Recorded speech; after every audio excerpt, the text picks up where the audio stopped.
কল্পনা করুন একদল বিশেষজ্ঞ একসাথে বসে জটিল কোনো সমস্যার সমাধান করছেন, ঠিক যেন একটা ব্রেইন স্টর্মিং সেশন চলছে এবং যেখানে প্রত্যেকে তাদের নিজের মতামত দিচ্ছেন, আইডিয়া শেয়ার করছেন এবং সবশেষে একটা চমৎকার সমাধানে পৌঁছাচ্ছেন। এখন যদি বলি যে এই বিশেষজ্ঞরা আসলে মানুষ নন, এরা হচ্ছে কৃত্রিম বুদ্ধিমত্তা, আর্টিফিশিয়াল ইন্টেলিজেন্স। হ্যাঁ, ঠিক ধরেছেন। আজকের এই ভিডিওতে আমরা এমন একটি প্রযুক্তি নিয়ে কথা বলবো যা এআই দুনিয়ায় একটা বিশাল বিপ্লব ঘটাতে যাচ্ছে, যার নাম হচ্ছে মিক্সচার অফ এজেন্টস বা মোয়া।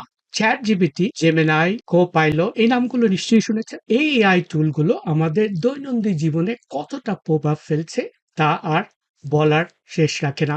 ছবি তৈরি করা শুরু করে লেখা, গান তৈরি করা, এমনকি কোডিং, তাই না? সবকিছুই এখন এআই এর ছোঁয়া লেগেছে।